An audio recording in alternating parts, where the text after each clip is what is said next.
invierno quedaron muchas memorias en lo profundo de la selva.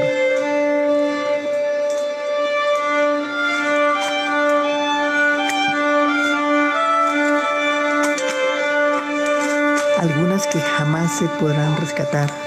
otras que de alguna manera se encontrarán.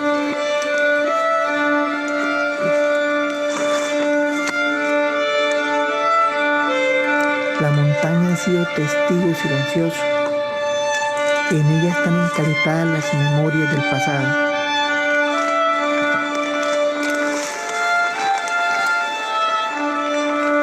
Con el tiempo se va borrando el brillo, se enrastroja, se va quedando en el olvido.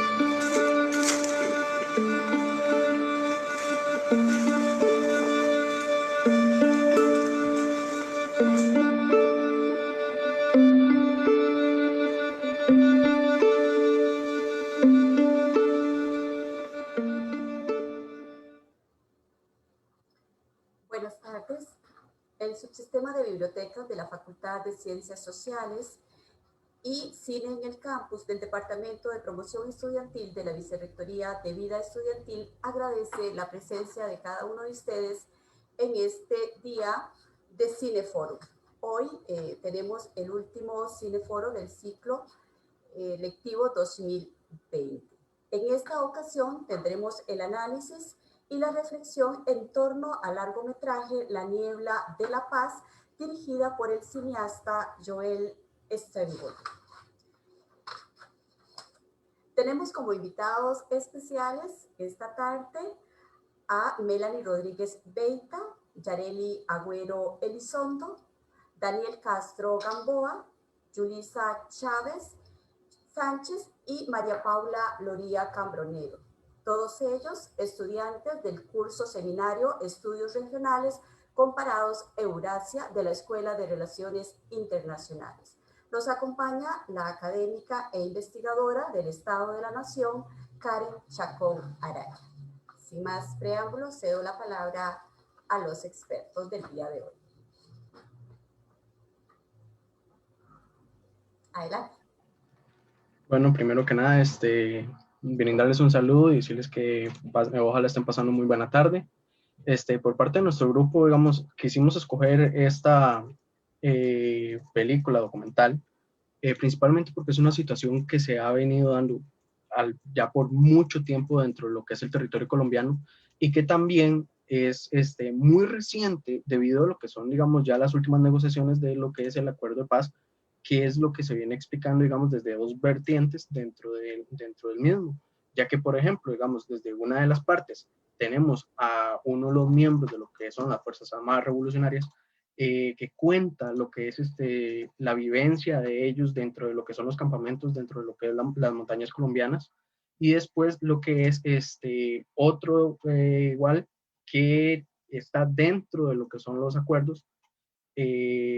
grabando cómo se ha llevado el proceso, cómo se ha venido dando el mismo. Entonces, o sea, es muy interesante debido a esto, a que, o sea, principalmente nosotros, la información que nos había venido llegando del mismo, viene siendo principalmente por los medios de comunicación, digamos, y principalmente por la parte de lo que es el gobierno colombiano. Entonces, acá es donde podemos comenzar a ver, digamos, esas diferencias, o sea, esa perspectiva contraria a lo que es lo que se venía sabiendo, también, digamos, lo que son las vivencias de ellos mismos dentro de lo que fue la montaña, cómo se fueron informando acerca del proceso, inclusive lo que es la historia del mismo, de lo que son las FARC, desde lo que es sus inicios, hasta lo que, bueno, ya propiamente ahora al final, y lo que son, digamos, la situación que se está viviendo actualmente desde la salida de lo que es el presidente Uribe al cambio de gobierno actual, que hasta cierto punto, lastimosamente, digamos,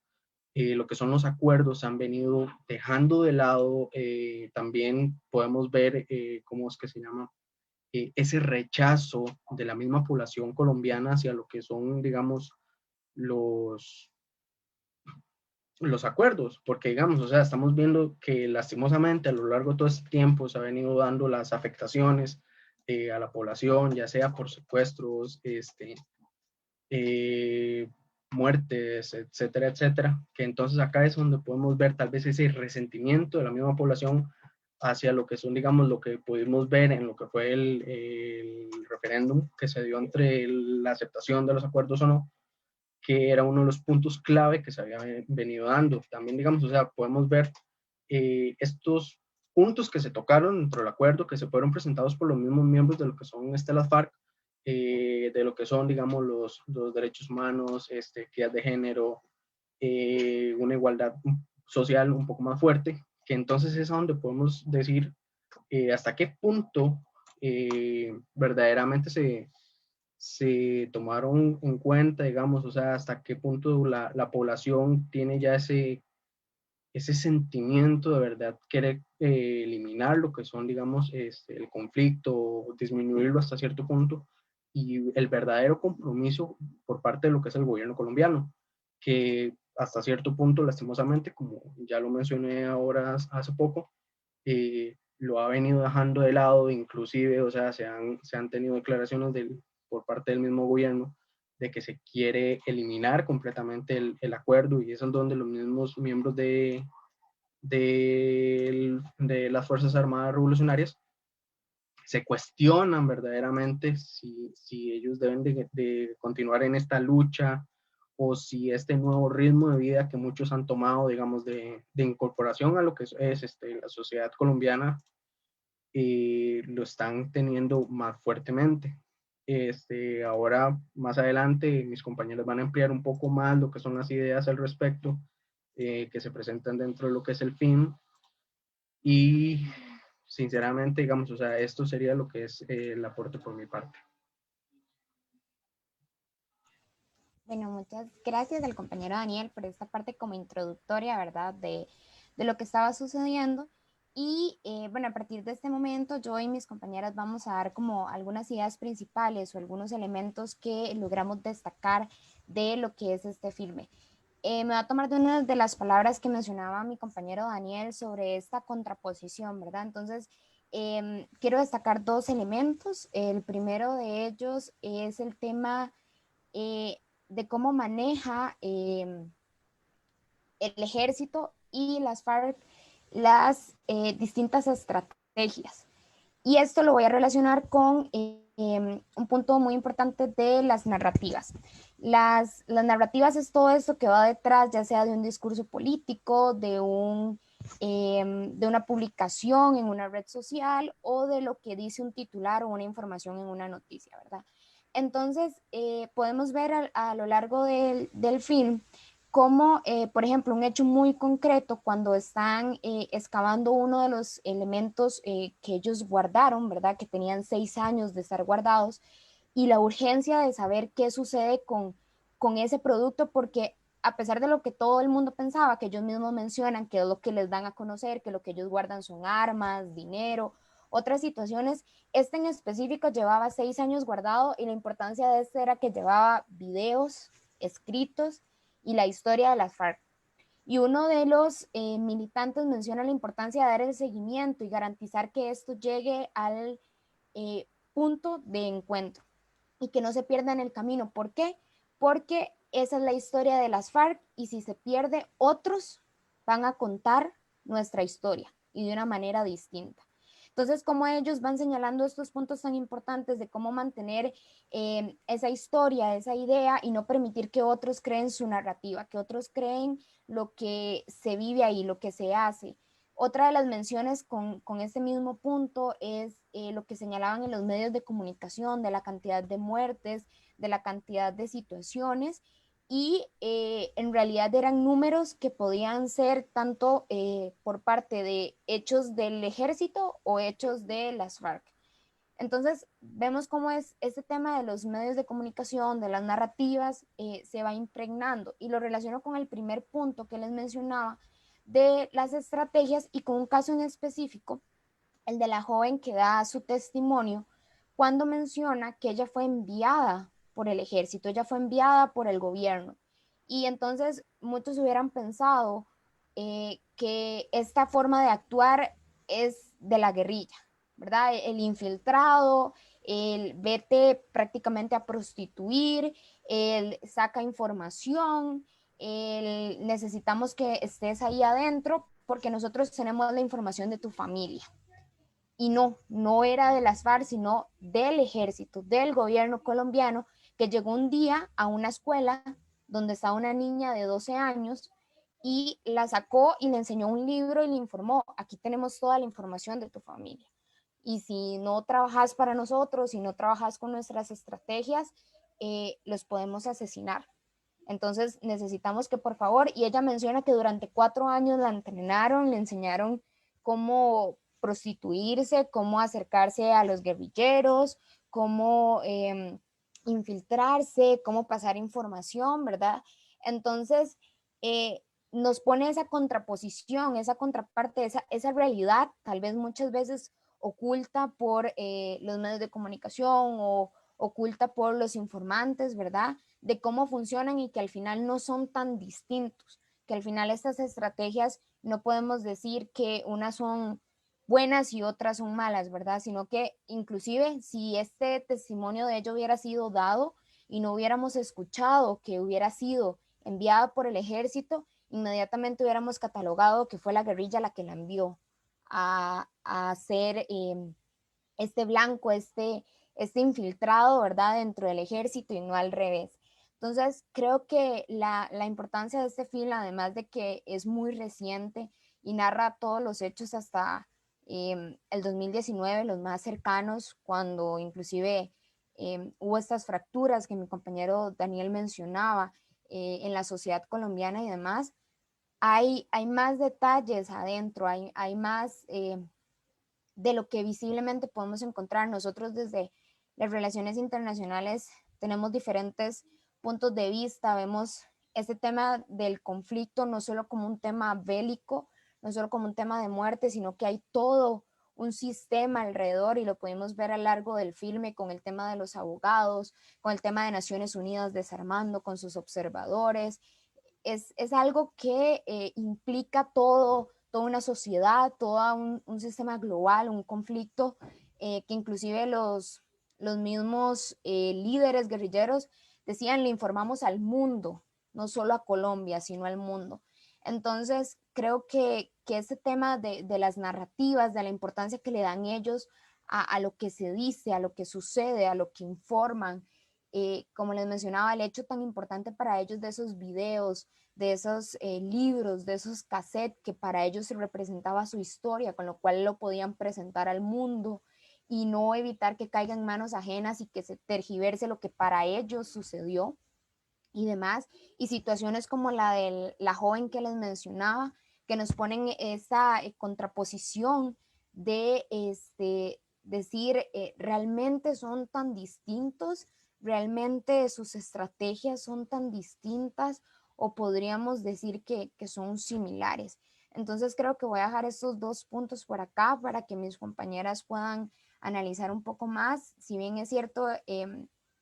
muchas veces detrás de un filme hay un poco de ficción, en este caso tenemos algo un poco más de realidad, un poco más de contraposiciones, de hechos reales, de testimonios, de personas que lo vivieron. Y ese último punto del cierre del film, donde se señala la dificultad también que presentaron muchos de ellos al insertarse en la sociedad colombiana, por la visión que crearon de ellos y demás, también es algo interesante de analizar, de todo ese tema que les mencionaba, de la narrativa, detrás de lo que hay en una información, detrás de lo que hay en un mensaje, detrás de lo que hay en un titular, que se da acerca de un conflicto que pues ya sabemos que lleva muchos años y que aunque por un momento pareció llegarse a un acuerdo, hoy en día también tenemos como un poco de incertidumbre sobre qué va a suceder. Siguiendo esto que decía la compañera Yareli, es muy importante darnos cuenta la razón de ser de este documental y es efectivamente, como dice la compañera, esta narrativa que viene algo que se da de la mano de estos procesos de paz que son la memoria histórica. Y es que en un conflicto tan largo como el de Colombia hay que entender que ya no se distingue quiénes son los buenos y los malos. Y en muchas ocasiones se decía que muchos ni siquiera pueden saber por qué estaban luchando o las razones verdaderas de por qué comienza esta lucha. Podemos darnos cuenta también que muchos de los guerrilleros ingresan a la guerrilla por razones más personales, y es el hecho, por ejemplo, la historia que comentaban de esta muchacha entra como infiltrada y cuando la descubren, pues le dicen, está bien, no te vamos a matar y tienes que volver a la ciudad, pero volver a la ciudad significa la muerte de ella, porque no la están mandando los guerrilleros, pero efectivamente el gobierno la va a ver como una amenaza y entonces ella se convierte a la guerrilla. Y en muchos casos se da así por alguna acción de los militares, del gobierno, por ataques o así, las personas se unen a la guerrilla, pero el trasfondo verdadero es muy diferente, o el trasfondo personal de cada una de estas personas puede distar entre ellos. Y es ahí donde se hablaba de que en muchas ocasiones lo que hay es un rencor. Y lo que existe es una narrativa que es construida por aquellos que tienen efectivamente los medios para construir una narrativa, que efectivamente pues es el gobierno, es el que tiene los medios de comunicación, es el que puede decir narrativas que podemos considerar oficiales en ese sentido, y que traspasa estas narrativas al resto de la población. ¿Qué es lo que viene a ser un documental como esto? Es decir, detrás de los guerrilleros hay personas con realidades diferentes, que efectivamente se sentían atacados por X o Y razones que los llevan y los impulsan a enfrentarse en una guerra que ha sido básicamente pues interminable, que se viene a generar los tratados, a tratar de dar otra cara, a conservar y decir, está bien, pues se habla de si ganaron o perdieron, pero en este ganar o perder había que tratar de recuperar qué es lo que ha pasado con estos guerrilleros, cuáles son sus vivencias, sus motivaciones, y llevarlo a la realidad, porque efectivamente el pueblo colombiano ha sufrido mucho y muchísimas personas pueden sentir a los guerrilleros como una amenaza, como aquellos que mataron, que violaron, que secuestraron a mis familiares, que tuvimos que vernos desplazados por estos guerrilleros, y los mismos guerrilleros tienen sus historias que los llevaron ahí y tienen a quienes ven como una amenaza o a quienes veían como un enemigo. Entonces, de ambos bandos encontramos estas historias, y esto es una parte de un proceso muy largo que es darle la verdad a Colombia, o una parte de la historia, de que la historia no sea contada por un solo bando, sino que se trate de apegar lo más posible a la realidad, a lo que pasó, de darle una respuesta a las personas sobre qué pasó con sus familiares, y una respuesta que no siempre la que las personas quieren, porque no encuentran cuerpos, no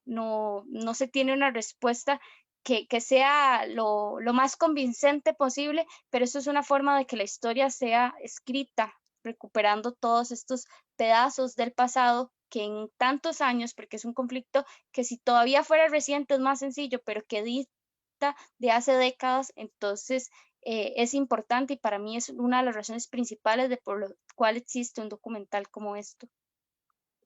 Le dejo la palabra a mi compañera María Paula que hable más sobre estos detalles.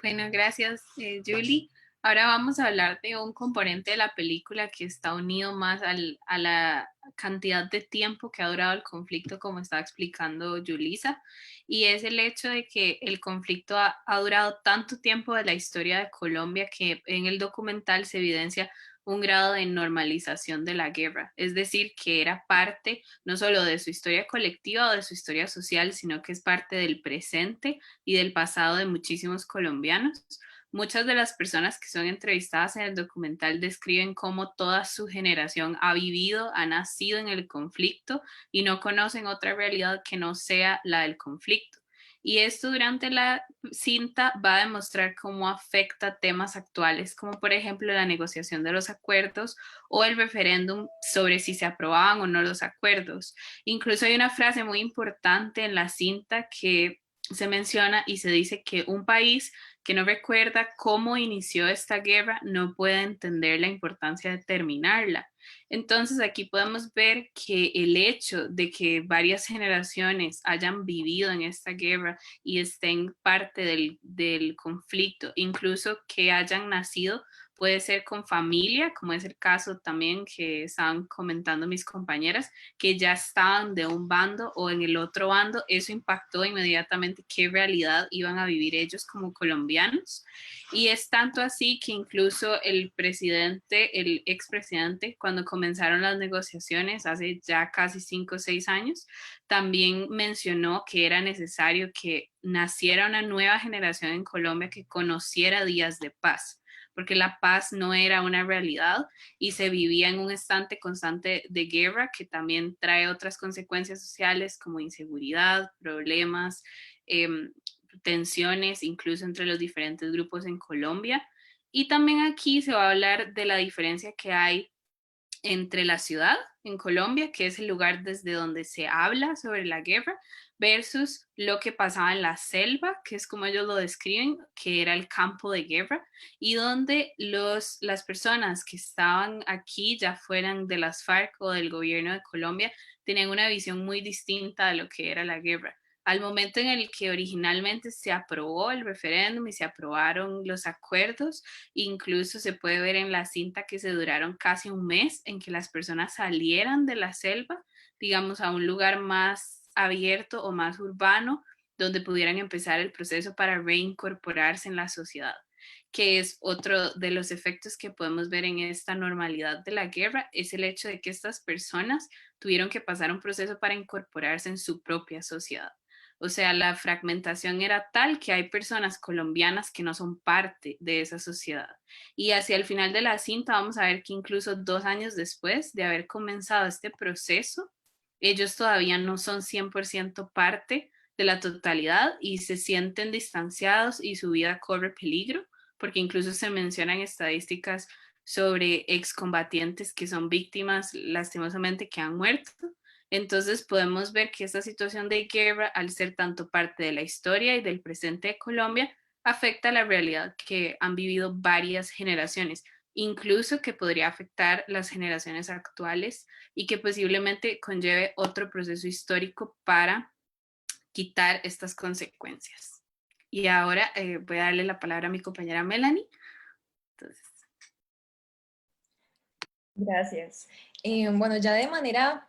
para ir concluyendo y entrando más a la parte más de análisis y de preguntas generadoras, podríamos llegar a varias conclusiones de que, por ejemplo, el tema de narrativas dentro de la propia sociedad colombiana acarrea no solamente a este país, sino a pues toda América Latina, porque de manera directa o indirecta este conflicto ha llegado a perpetuar en distintos países y que también radica en mucho de poner la atención a este tipo de conflictos, porque acá se podría estar hablando de lo que es el conflicto colombiano, pero también esto tiene diferentes situaciones que perpetúan en el resto de América Latina. Por ejemplo, las FARC han sido señaladas en ser vinculadas, por ejemplo, con lo que es el tráfico de drogas, con distintos cárteles colombianos. De igual manera, el tema de derechos humanos y cómo es que podrían llegar a cuestionarse de que sin efecto tomaron como rehenes a los generales pues, en su puesto, ejerciendo su puesto, ¿verdad? Como prisioneros de guerra. Y estas cosas podrían llegar a ser cuestionables y gracias a la historia y a la necesidad de tener respuestas, y es justamente el punto de todo este documental, y es encontrar las respuestas y la justificación por parte de lo que son las FARC y que otras personas no lleguen a contar lo que ellos sí pasaron. Por otro lado, podemos ver las percepciones de las personas que se vinculan a este movimiento, que como los estaban comentando mis compañeras, muchas veces son razones personales y poco a poco el ideal principal o con el que se inició esta guerra con las FARC, con las guerrillas en Colombia, pues se ha perdido, se ha ido perdiendo porque cada vez se vuelve más personal. Y acá también viene el tema de la adaptabilidad y qué tan viable puede llegar a ser parte del pueblo, que si bien es cierto, hay una parte del documental que ellos mencionan, el gobierno no quiere que nosotros hablemos del pueblo, quieren que hablemos de ciudadanía. La ciudadanía lo que está haciendo, hablar en términos de convenciones, por ejemplo, y tratados, es estar ignorando espacios y personas que son parte también de Colombia, por ejemplo, los grupos aborígenes o también los pueblos negros en lo que es Colombia. Y de esta manera han estado yendo, eliminando distintos espacios que de una manera inicial las FARC estaban peleando. Y luego también en términos de la lucha, ¿verdad? De cómo esto ha estado evolucionando, ¿verdad? De que al principio fue algo y pues termina siendo algo totalmente distinto. Y también llega a ser un cuestionamiento de que si realmente va a continuar, porque como vemos en el 2019, los dirigentes de las FARC dividieron su propia postura. Unos llegaron a ser parte del partido político de las FARC, otros decidieron regresar a lo que es la montaña en Colombia, es decir, volver a las armas y volver a plantearse en contra del gobierno por distintas actividades que han considerado como erróneas, justamente por haber matado a distintas personas que también eran de las FARC. Se dice que aproximadamente 600 a 700 personas. El gobierno dice de que no fueron ellos, pero pues queda aún más la duda. Y luego las personas que dicen que están esperando realmente adaptarse a lo que es la sociedad, hacerle caso al gobierno o volver a las armas. Y estas son las personas que dicen al final del documental que siguen con la niebla de la paz, porque no saben qué esperar, no saben qué decidir y justamente quedan en esta incertidumbre que ellos mismos podrían llegar a sentir, si sentirse vulnerables porque pues el gobierno los puede llegar a seguir o ser, por así explicarlo, infiel a los ideales del grupo que participaron tantos años. Entonces, acá las preguntas podrían llegar a ser cómo se puede llegar a mantener la paz en un conflicto tan longevo, con distintas percepciones y también con distintos objetivos, porque si bien es cierto, como nosotros hemos estado hablando acá en esta mesa, eh, han sido distintos los objetivos de cada persona en agregarse a las FARC o también el espacio de gobierno. Y también podría hacerse las preguntas de, ok, este tratado de paz, primero, no es el primer intento, sino es el cuarto, y tampoco fue tan bueno porque vimos que 2 años después vuelven a la lucha. Entonces, ¿esto realmente respondió a algo político o se podría decir que son cuestiones de derechos humanos o tiene más una situación más social dentro de la propia parte colombiana? Entonces, esas serían las consultas. Antes de avanzar a lo que es muchísimas gracias, Melanie, por su aporte y a todos los compañeros también por su aporte. Antes de mover hacia las preguntas, también me gustaría hacer como un pequeño aporte a lo que ustedes dijeron, que me pareció un poco importante o a la vez que resaltaba para mí en el documental, que era creo que lo que mencionaba Yulisa, que es la parte de la incorporación de las personas a la guerrilla, porque no solo por parte de la chica que fue el gobierno que la reclutó y la hizo entrar como infiltrada a la guerrilla y ya después ella tuvo que hacerse parte de la guerrilla ya por miedo a morir, pero también cuando este muchacho, se me van los nombres, estaba contando la historia de cuando él estaba con una documentación que el gobierno decía que era documentación ilegal y que a él lo machetearon y luego lo enterraron y pues después todo, ¿verdad? Y él sobrevivió y también él se incorporó a la guerrilla y donde él le decían también que no, o sea, no estuviera ahí y no trabajara o no cobrara como venganza contra la guerrilla en ese lugar, porque digamos, también no era el propósito de ellos ahí, no era como agarrar toda esa ira contra el gobierno o contra Colombia, sino era un propósito que ya era más en conjunto, como que por decirlo así, el ideal que tenía la guerrilla, que muchos, como ustedes mencionaron, tal vez no comprendían y no sabían por el hecho de que simplemente fueron incorporados ahí por imposición de otros. Entonces ahora vamos a movernos a la sección de preguntas. No sé si Melissa quiere volver como a recalcar las preguntas o si alguno de por acá tiene alguna pregunta, comentario que quiera hacerla. Bueno, creo que para contestar también un poco a una de las últimas preguntas que realizó Melanie y tal vez tomándome alguno de los comentarios, creo que es esa misma diversidad, digamos, de la sociedad y esa diversidad de pensamientos de que personas que sí llevan muchos años y tal vez sí estuvieron en un inicio y tenían una idea muy clara de por qué estoy aquí, hasta los otros que han sido por así decirlo, arrastrados, digamos, a estas situaciones, que se ha ido perdiendo un poco ese hilo y creo que es un poco de lo que ha faltado. Creo que como veíamos en el documental y se hacía mención, al final de toda la situación que estaba pasando en Colombia, ellos estaban en La Habana y los que estaban sentados terminando de redactar eran abogados, que si bien es cierto, el mismo relator menciona que ellos son al final los que buscan defender, ¿verdad?, los intereses de ese pueblo, de esas víctimas. Creo que Colombia no ha llegado a entender eh, la evolución que ha tenido el conflicto, la diversidad que ha tenido el conflicto, que ya no se remite solo al aspecto inicial, que tal vez los más antiguos en las guerrillas o los más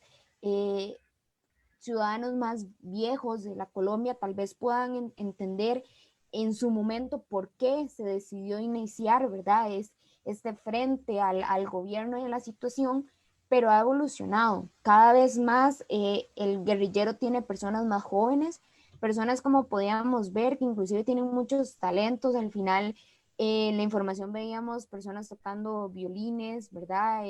Veíamos a jóvenes salir con su fusible, con su mochila, pero con su guitarra.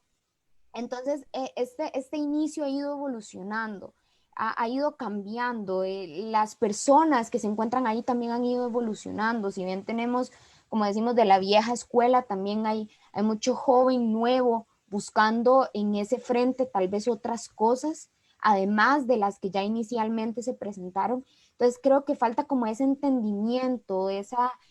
acercamiento. Creo que una de las abogadas que veíamos en el documental que señaló el tema del diálogo, de la importancia del diálogo y que así lograron rescatar a uno de los altos mandos y señalaba reiterativamente que el diálogo era la única forma. Creo que hay que ver qué voces estamos escuchando. Algunos de los puntos que creo que mencionaba mi compañera Yulisa y María Paula,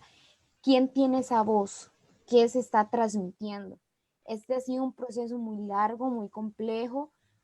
que tiene muchas voces, que tiene muchas solicitudes y creo que eso es lo que falta hoy, 26 de noviembre del 2020. Es escuchar esas distintas voces porque son diversas, sus solicitudes han cambiado, los fines han cambiado, nuevas personas llegan con ideales y pensamientos distintos a este frente, tal vez con los que surgieron, y no remitirse solo al inicio, porque estamos hablando de más de 50 años atrás. Entonces, remitirnos a qué está sucediendo, qué buscan estos nuevos militantes, qué pretenden y entender toda la situación, desde lo que sucedió hace más de 50 años cuando se decidieron levantar hasta lo que sucede hoy en día. ¿Por qué se están uniendo? ¿Qué están pretendiendo? Porque vimos que al final que los incumplimientos, que las situaciones, regresamos a las armas, tal vez porque muchas voces no se están escuchando. Es un conflicto sumamente largo, como mencionaba mi compañera María Paula, que data de mucho tiempo y tiene intrínseco muchas situaciones, pero también muy diverso, con distintos actores, con distintas voces, y creo que es lo que hoy nos tenemos que preguntar, qué voces están escuchando y qué es lo que la actual FARC busca, además de lo de sus inicios, qué es lo que sus militantes hoy pretenden, porque seguro es más de lo que sus originarios o lo que sus creadores establecieron. Claro, y también la imagen que refleja el gobierno de Colombia hacia los ciudadanos de Colombia, pues porque también ellos, cuando ellos reflejaban también los videos que ellos habían recuperado, donde ellos enseñaban al padre, donde daba un consejo hacia sus hijos y decía que ese consejo no era únicamente para sus hijos, sino era como para toda una Colombia, y que a la vez ellos se sentían como mal o culpables del hecho de que esa persona muriera cuando ellos la tenían ahí en la guerrilla, secuestrada. Entonces también hay que ver como la imagen que ofrece ese gobierno de Colombia a todos los colombianos de lo que es la guerrilla, sin pensar también que hay un ciudadano y una persona con una creencia en ese lugar, porque o tal vez pueda hasta tener, hasta compartir pensamiento con el mismo ciudadano, pero simplemente el gobierno está expresando o reflejando a través de los medios de comunicación una imagen que tal vez no es la imagen real que de verdad es lo que busca la guerrilla en Colombia o que buscaba en ese entonces. Y me parece súper importante porque también ellos, como ustedes decían, ellos reflejan esa imagen a través de los medios de comunicación porque ellos son el poder, pues tienen el mando de los medios de comunicación y pues Colombia no se va a dar cuenta de situaciones como las que vimos acá, de lo que mencionaban también de la chica, que ella pues fue agarrada a los 12 años y fue el mismo gobierno de Colombia que también, como ustedes mencionaban, son actitudes y acciones que tal vez, bueno, diríamos, es la FARC la que está haciendo estas cosas, pero también el mismo gobierno de Colombia está actuando de esa manera y el gobierno de Colombia no muestra ese lado con lo que ellos están combatiendo contra la guerrilla, que también es una cosa muy importante, que como ustedes mencionan, no hay que quedarnos únicamente con esa imagen que nos muestran, hay que tal vez ir más allá y investigar que también es algo muy bonito que refleja este documental, el tratar de no dejar en el olvido todas esas vivencias y todos esos recuerdos que tiene cada persona que fue parte de la guerrilla y poder contar una historia real y no contada por otros que están externos a ella. Perdón, sí, yo creo que esto que ustedes están comentando es sumamente importante porque hay un espacio en el documental en el que el narrador se pregunta quiénes son las víctimas del conflicto, si en realidad son al conflicto armado o si ellos también como parte de las FARC han sido en ciertos momentos víctimas de esa decisión. Y creo que posiblemente muchos soldados, incluso y muchas personas también reclutadas por el gobierno colombiano en su momento han sido víctimas del conflicto, porque al final de cuentas un conflicto armado lo que genera son víctimas. No es que de ninguno de los ambos lados, digamos, no podríamos decir en sí que la milicia de Colombia se ha visto beneficiado, que ellos hayan disfrutado también llevar decenas de años en el conflicto. Yo siento que para contestar un poco la pregunta de la compañera Melanie, esto es un conflicto sumamente social, es un conflicto que incluye una gran cantidad de componentes sociales que no son tan sencillos de resolver como si fuera un conflicto económico o como si fuera un conflicto meramente territorial. Y esto lo que genera es que hay muchísimos grupos que tienen intereses, pero como seres humanos se vuelven intereses emocionales y se vuelven también daños emocionales y daños personales que van a la parte social en Colombia. Y como mencionaba el líder de las FARC en su momento, ellos también perdieron su lucha por generar esa imagen pública y por generar su narrativa. Ellos mismos perdieron control con ciertas acciones que realizaron, como por ejemplo la gran cantidad de secuestros, porque es diferente que yo como observadora diga qué lado pienso que realizó cuáles acciones, a que yo sea una colombiana a la cual secuestraron a su papá y lo asesinaron y nunca más lo volví a ver. Entonces, hay muchísimos lados sociales del conflicto, pero es una sociedad que se ha visto afectada personalmente, cuyos ciudadanos han desaparecido, cuyas familias se han desintegrado, se han desplazado. Y el problema es que va más allá de crear una narrativa, es que es una realidad que ha estado presente y que los ha impactado directamente,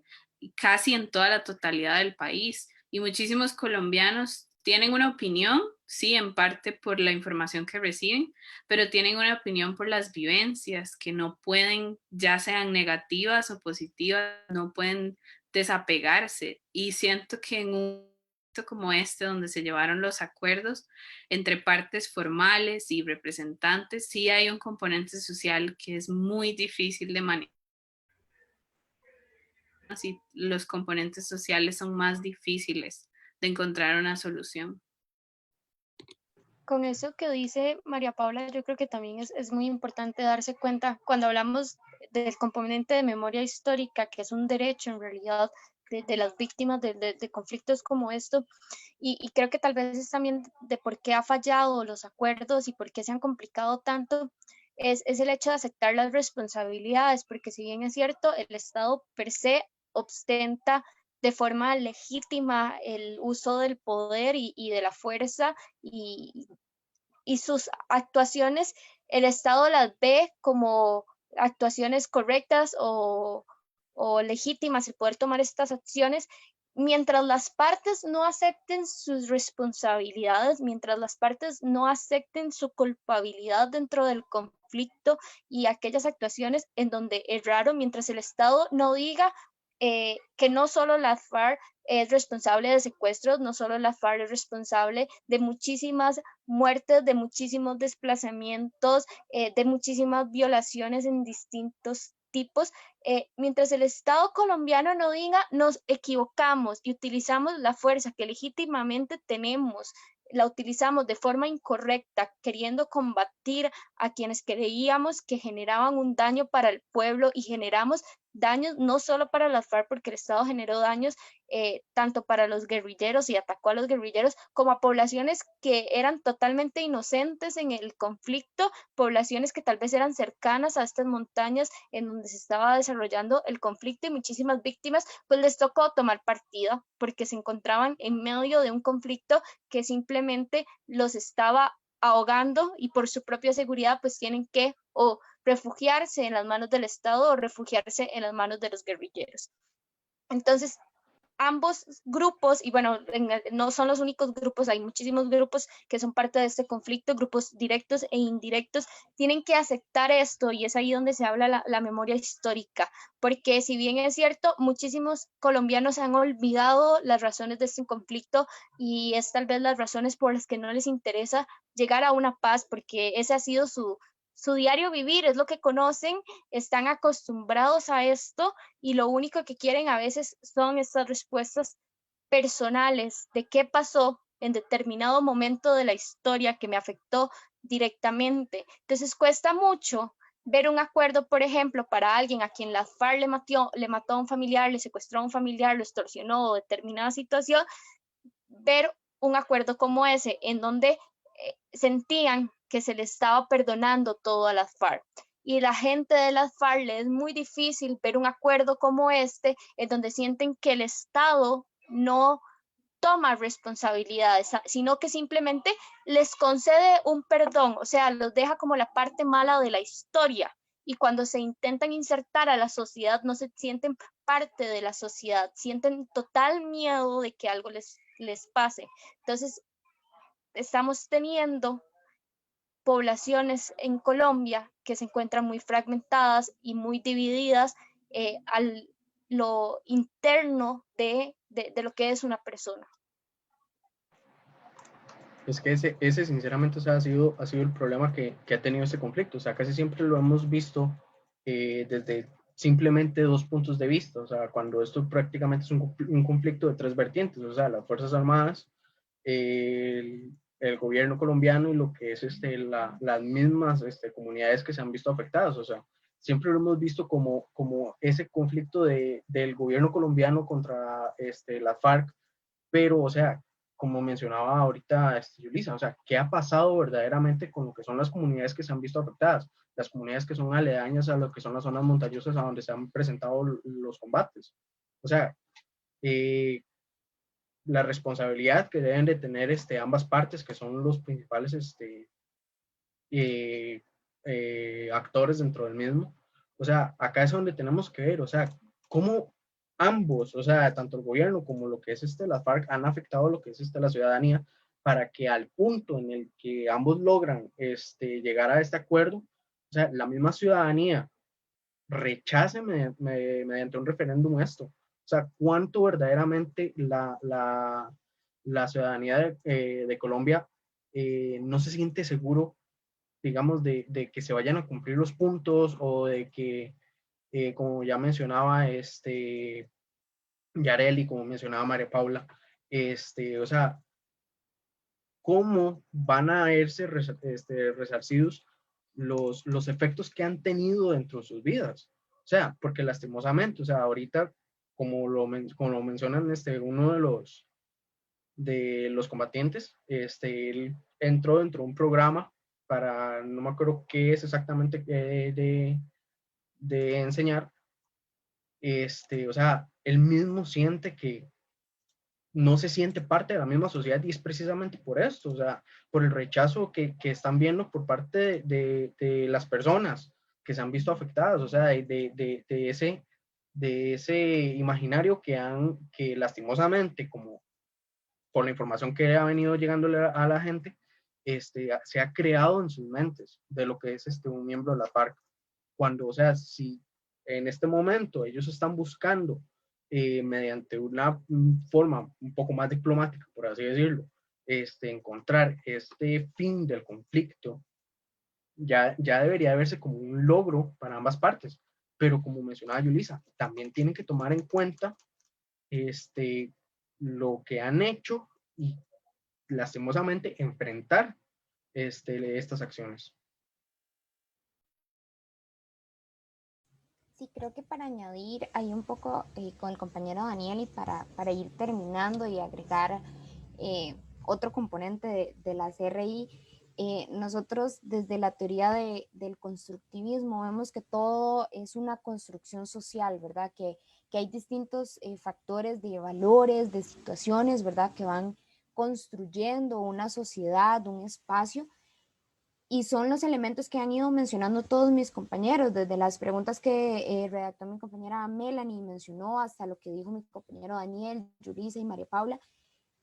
El conflicto no es solo un enemigo contra un gobierno o no solo son armas. Tenemos presente a personas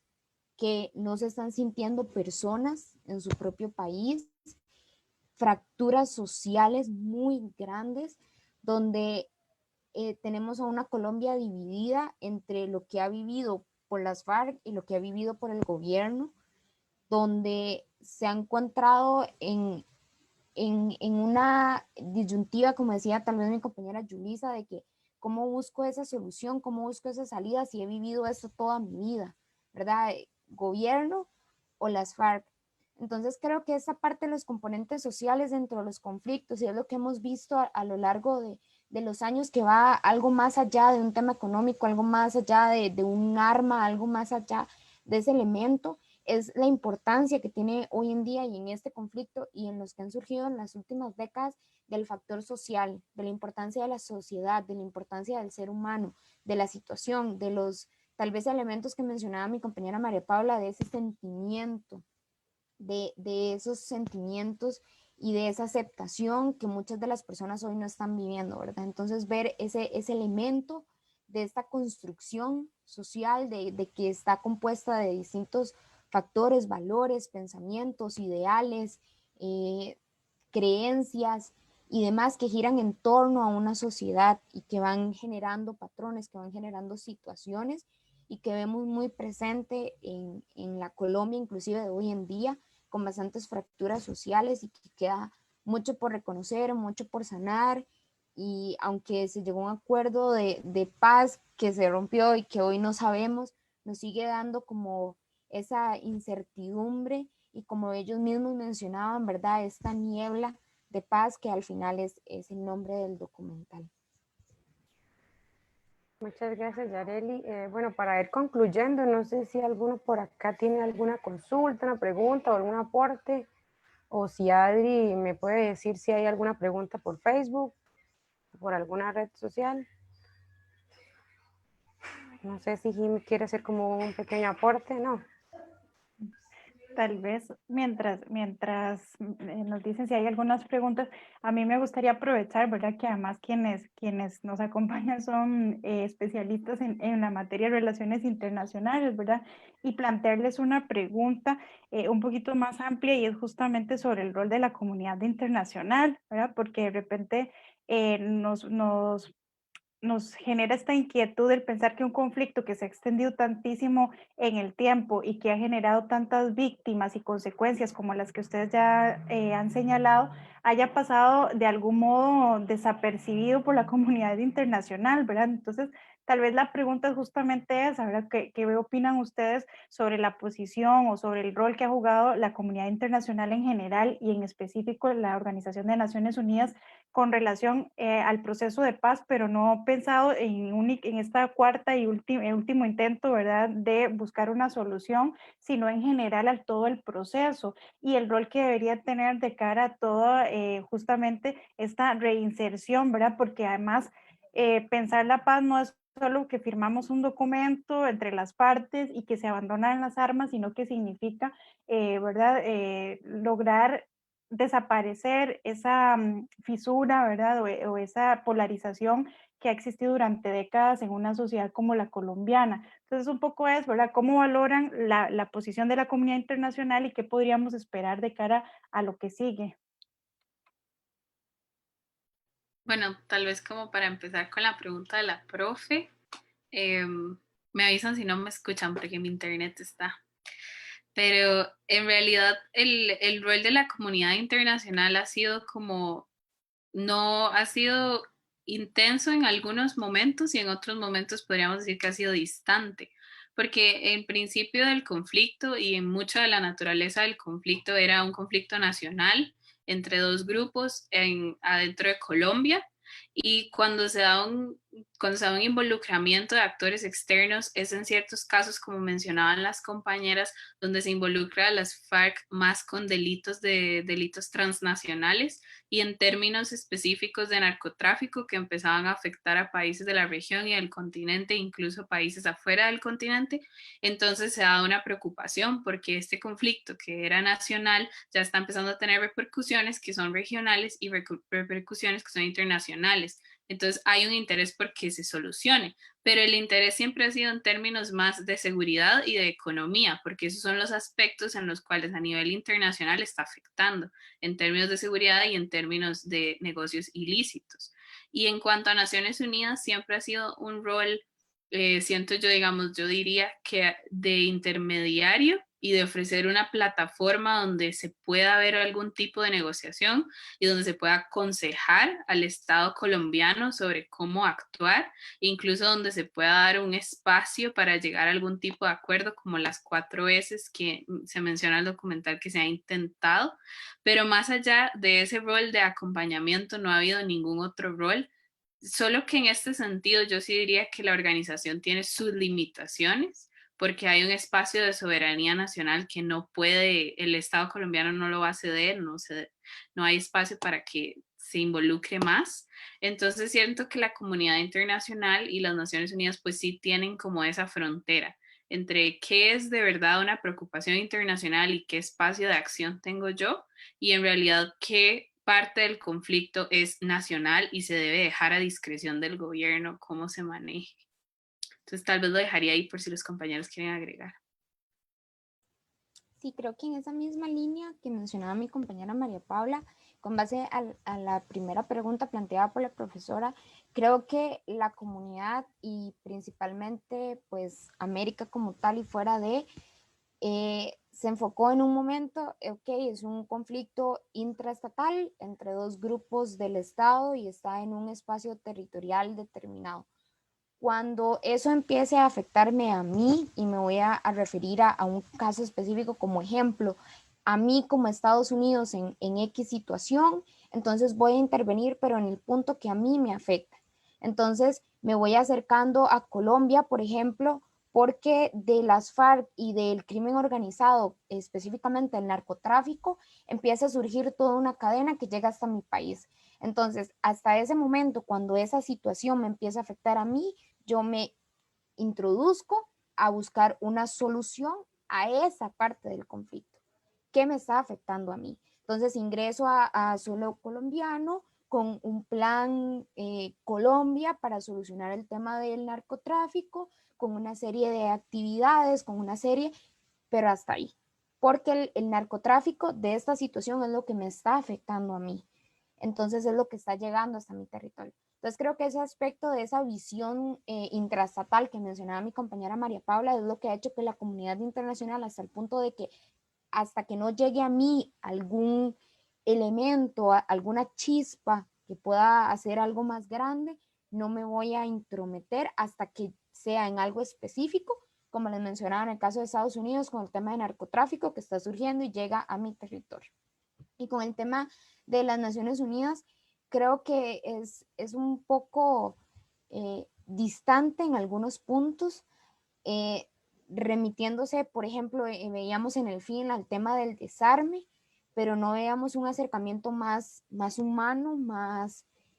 de ese apoyo humanitario, porque habían personas que también estaban pasando situaciones difíciles, habían personas que estaban saliendo con dificultades. Entonces, creo que se remitió solo a lo que, tal vez como decía mi compañera María Paula, el gobierno colombiano le otorgó de soberanía el espacio o el apoyo que le solicitó y se remitió únicamente a ese, pero sí creo que fue distante en otros aspectos, inclusive como el que mencionaba la profe Karen, de esa ayuda a la inserción del mismo ciudadano colombiano a su Colombia, a su territorio. Entonces creo que se remitió a algo más distante, tal vez por lo que mencionaba la compañera del tema de fronteras, pero sí dejó de lado algunos otros aspectos en los que pudo tal vez haber colaborado o indicado, no, ¿verdad?, sobrepasando la soberanía del Estado y atribuyéndose ninguna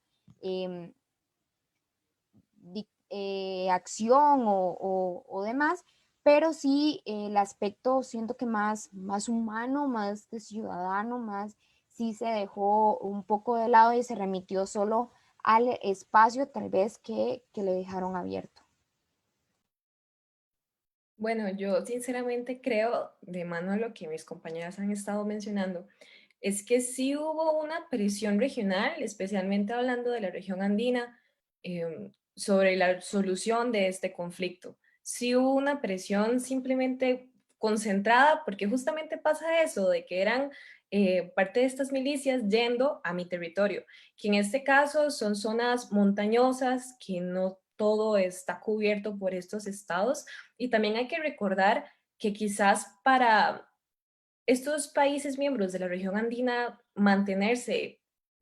un ejército en la montaña no es algo que urja dentro de sus propias problemáticas internas, ¿verdad? Porque, por ejemplo, Venezuela pasan por situaciones totalmente distintas, pero también se ve involucrado con la región andina. O también podemos hablar de Ecuador, que también tiene sus propias situaciones internas, pero también se ven involucradas. Entonces, es justamente estos países que mencionan a Colombia directamente al gobierno de que por favor traten de solucionarlo, porque justamente estas milicias están llegando a sus pueblos que no están siendo controlados porque no pueden, no tienen la capacidad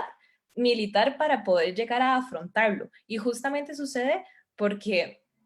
Colombia se le está saliendo de las manos la situación de las FARC y también es la idea de las FARC como para ir expandiendo, porque también hay que recordar de que las milicias de este tipo surgen a una ideología, ¿verdad? Y es esta parte de ir más revolucionario. Y pues también va por ahí en términos, por ejemplo, democráticos, que tienen ciertos roces, ¿verdad? Se podría llegar a decir por este lado en términos de la región andina. Y con las Naciones Unidas, siento que de manera inmediata que esté dentro de la agenda, no lo es, porque hay que recordar de que es un foro que está presente en la gran mayoría de los estados del mundo y tal vez Colombia con las FARC no sea algo inminente. Pero también ha habido, podría decirse, roces en el momento en que se decidió codificar, por ejemplo, los terroristas, porque muchas personas decían, mira, los terroristas son aquellas personas que están atentando contra los ciudadanos, pero Colombia en ese momento llegó y mencionó, nosotros tenemos grupos que atentan quizás contra la ciudadanía, pero no necesariamente son terroristas, sino es que son grupos revolucionarios. Entonces, esta situación también ha ido afectando un poco en el interés por parte de Naciones Unidas a involucrarse un poco más con lo que es la situación con las FARC en Colombia. Pero, profe, una pregunta, discúlpame, Melanie, que te interrumpa un momentito. Sí que han tenido intervención, digamos, no, yo no conozco mucho al respecto, no es mi campo de estudio, pero sí que han tenido, digamos, intervención, por ejemplo, de Estados Unidos, ¿verdad? Colombia he sabido que es uno de los países que más ayuda ha recibido, ayuda, digamos, en cuanto a armarse. Entonces sí que han tenido intervención, ¿verdad? Por ahí lo dejo. Sí, tal vez creo que lo que se refiere Fabiola es porque efectivamente hay toda una estrategia de seguridad de Estados Unidos dirigida a la región, a Latinoamérica, pero fundamentalmente hacia Colombia y a México, por todo el tema de narcotráfico, ¿verdad? Y eso sin duda ha hecho que ingresen muchos fondos a estos países que han sido utilizados fundamentalmente para fortalecer las capacidades militares, ¿verdad? Y con eso enfrentar todos los problemas que desencadenan el narcotráfico, pero que como se ha evidenciado, ¿verdad? Durante todos estos años ha sido una estrategia poco o nada efectiva, y por el contrario lo que hemos observado es que a una mayor o sea, entre más se arman estos grupos, también sucede lo contrario en los otros bandos, ¿verdad? Y fundamentalmente lo que ha pasado es que se ha señalado como una de las grandes falencias de estas estrategias es los mecanismos de prevención, ¿verdad? ¿Qué mecanismos de prevención se están contemplando para evitar justamente que se lleguen a estos niveles de violencia y de tensión que hay a lo interno de los estados?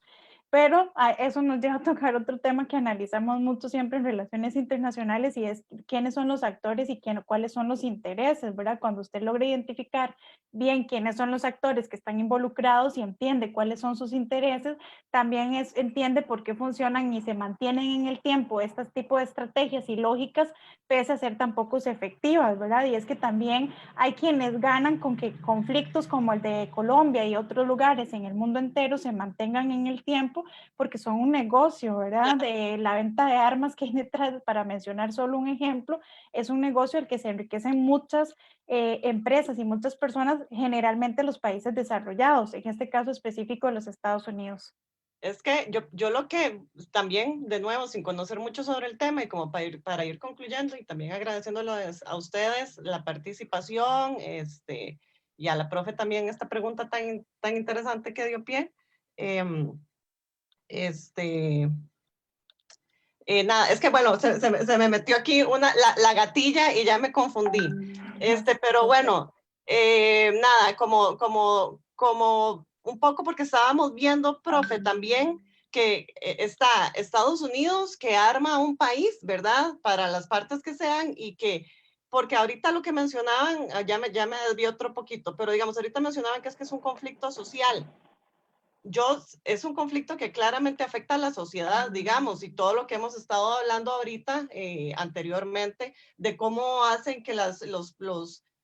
pueblos se tengan que movilizar, cómo hay violaciones, cómo hay asesinatos, cómo, ¿verdad?, de los derechos humanos ya no existen, se dan un montón de movilizaciones,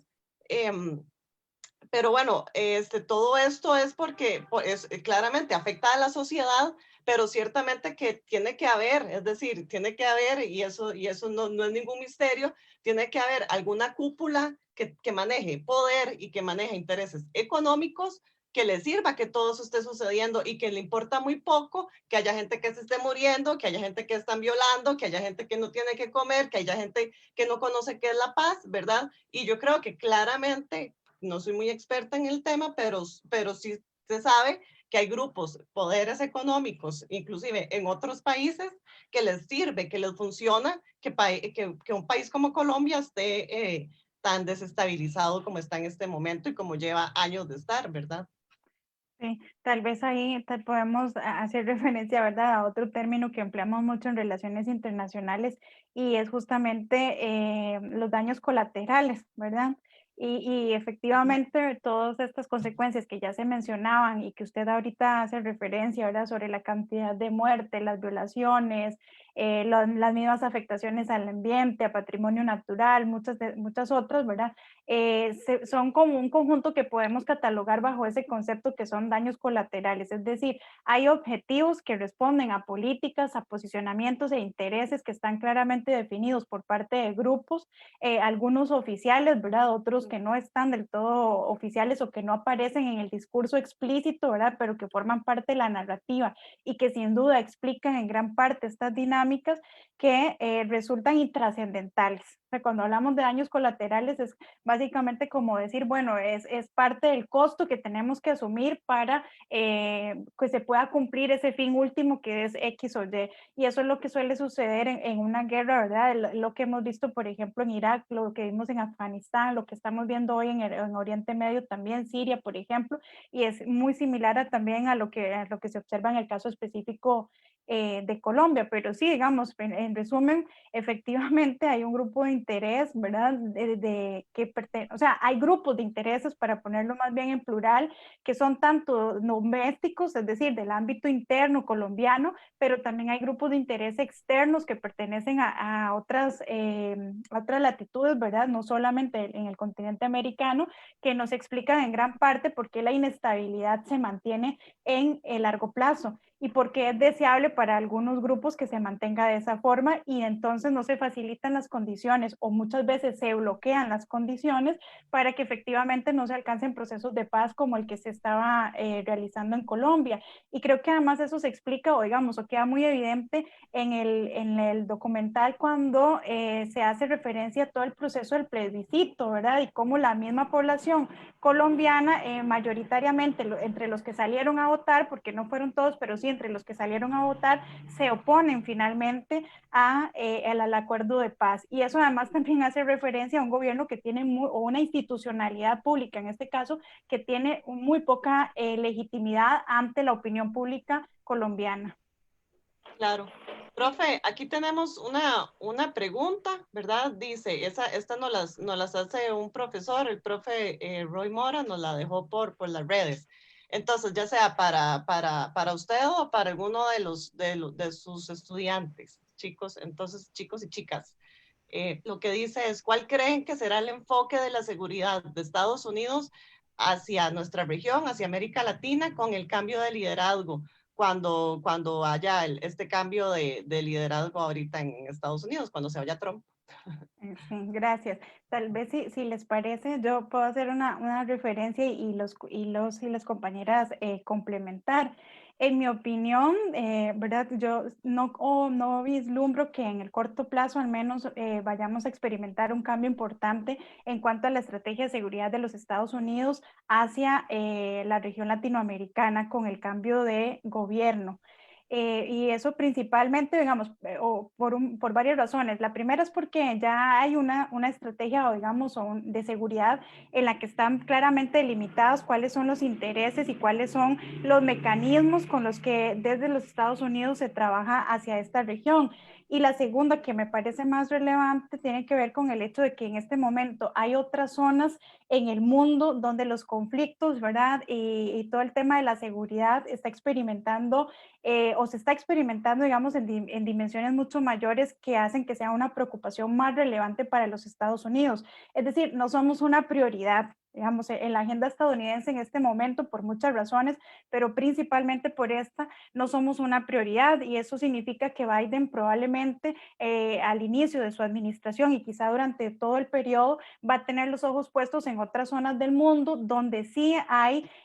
tensiones y conflictos que directamente afectan a sus intereses y a los intereses de los Estados Unidos. Agregar, bueno, parecido a lo que estaba opinando la profe, porque ya se presentó, digamos, el equipo de política exterior de Biden y ahí uno puede ver parte de lo que la profe está diciendo, que no somos una prioridad para empezar, pero también el hecho es de que hay temas prioritarios en la agenda y como nosotros mencionábamos, América Latina se ha visto como un tema de seguridad y un tema de economía. Estas son las dos áreas en las que somos valiosos y hemos sido valiosos como región para los Estados Unidos. y en este momento, al no verse afectadas ninguna de esas dos áreas fuertemente, porque en realidad no se están viendo afectados, entonces no son áreas prioritarias que haya que ponerles atención, son áreas que ya están más o menos controladas en realidad, que ya está definida estrategias que van a durar más allá, digamos, de este año, pero están definidas con anterioridad, entonces no hay necesidad de cambiarlas. Y siento que el enfoque siempre va a ser en esas dos áreas, el enfoque nunca ha pasado de esas dos áreas de importancia. Y otro comentario que quería hacer así rápido sobre los temas que estábamos discutiendo anteriormente y las violaciones de derechos humanos, por ejemplo, en el caso del conflicto de Colombia, es no necesariamente que haya un grupo, digamos, esta puede ser una opinión de disidente, no necesariamente que haya un grupo que le funcione que hayan violaciones de derechos humanos o que le funcione que ocurra inestabilidad, pero es el hecho de que para ellos esos son los medios a su fin. Si para lograr obtener lo que yo quiero voy a realizar violaciones de derechos humanos o voy a utilizar la fuerza que tengo legítima de maneras que son moralmente incorrectas, voy a hacer. Entonces creo que es muy importante como entender que en algunos de estos conflictos se logran esos objetivos para esos grupos y todas las demás personas y todos los demás microconflictos son efectos secundarios de que yo quería ese objetivo. No necesariamente que el Estado vaya a decir las violaciones de derechos humanos pasan y son necesarias o me sirven, sino que tuvieron que pasar para lograr lo que yo quería, que ha pasado en muchos casos con bombardeos y minas y en enfrentamientos directos, que es, como había mencionado, creo que fue Julie, esto afecta a comunidades que son cercanas, que en sí ese no era el objetivo, porque el objetivo no es utilizar eso como arma, pero es algo que para este tipo de grupos es solo un medio para el fin. Yo quería hacer un comentario pequeño con respecto a lo de Estados Unidos y es que es muy importante también recordar que el interés ahorita de Estados Unidos, como lo mencionaba la profesora y la compañera María Paula, es volverse a posicionar mundialmente, pero mundialmente no se refiere en ningún momento a América Latina, porque América Latina ya es el área de influencia de Estados Unidos. Podemos hablar de que relativamente es el status quo o lo que sería cómo se mantiene la región, pues se ha mantenido similar en los últimos años y eso no implica que Estados Unidos genere una política diferente para lo que va a ser la región. Lo va a hacer en temas migratorios y seguir controlando el narcotráfico, pero para el resto, como nos dice María Paula, nos vamos a quedar en ese mismo como segundo plano que no somos de importancia. Y cuando se refieren a posicionar de nuevo a Estados Unidos, pues lo van a hacer en otras regiones del mundo, en donde tal vez existen otros conflictos, como menciona la profesora, en los que Estados Unidos ahora va a intervenir o va a intervenir de formas diferentes a los que se hacía con la política de Trump, que en otras regiones sí va a ser muy diferente el actuar de Estados Unidos de Trump al actuar de Estados Unidos con Biden,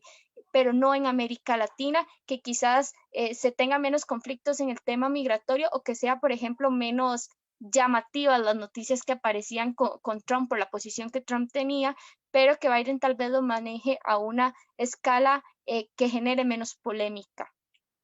Sí, creo que ahí para terminar y nada más como dejar como el último comentario, tomar en consideración que, por ejemplo, el tema del famoso muro mexicano, Biden ni siquiera tiene intenciones de derribar lo que ya está construido, o sea, no lo va a continuar construyendo, pero lo que ya está establecido no lo va a destruir, por así decirlo. Y otro punto de enfoque de esta administración no solo es el tema de China, sino que busca que Estados Unidos vuelva a identificar a Rusia como una amenaza y volver a ver este punto ruso que tal vez en la administración Trump se había dejado un poco de lado. Entonces vemos cómo se va trasladando más hacia lo que es la región euroasiática, específicamente con China y Rusia como focos de amenaza y otros conflictos regionales donde pueda retomar esa relevancia que Trump ha ido dejando de lado, además de intentar introducirse otra vez como potencia mundial, como comentaba mi compañera Julissa, a través de ir llenando esos vacíos que tal vez en algún momento el presidente Trump dejó. Entonces, un viaje más hacia allá, ya que esta región va a seguir en sus planes de seguridad, pero ya muchos han sido establecidos y ya muchos tienen acciones y tiempos establecidos que no le van a generar, como diríamos, mucho dolor de cabeza al presidente Biden. Ok, si no tenemos ninguna otra pregunta o aporte o consulta, entonces damos por concluida la actividad de hoy. Se les agradece muchísimo a la profesora Karen y a los estudiantes de la Escuela de Relaciones Internacionales por los aportes tan importantes al día de hoy y al foro. Igualmente al subsistema de bibliotecas que trabajó con nosotros en conjunto con el proyecto de cine en el campus. Bueno, también vale aclarar que la actividad de hoy es la última actividad del año, entonces muchas gracias a todos los que están presentes acá y por medio de las redes sociales, por la participación y por todos los cineforos que hemos llevado a lo largo del mes. De este mes. Y bueno, nada más como para concluir, sí, muchas gracias de parte, como dice Pame, de Cine en el Campus, del Departamento de Promoción Estudiantil. Agradecemos al subsistema de bibliotecas de la Facultad de Ciencias Sociales por habernos invitado a hacer este ciclo de cineforos. A ustedes que nos acompañan, ya sea por el Zoom o por diferido en las redes, a los foristas del día de hoy, ¿verdad? Como dice Pamela, ya nos vamos despidiendo este año, esperemos que pasen unas felices vacaciones, que el tema del COVID nos deje un poco descansar y que estemos, bueno, por lo menos recargando energías para el próximo año, y esperamos en Cine en el Campus, ya sea volvernos a ver así virtualmente o mejor aún presencialmente en Casa Estudiantil. Ya veremos cómo funciona el próximo año, pero que estén muy bien. Muchas gracias. Muchísimas gracias. Buenas Gracias tardes. a todos. Gracias. Gracias, buenas tardes.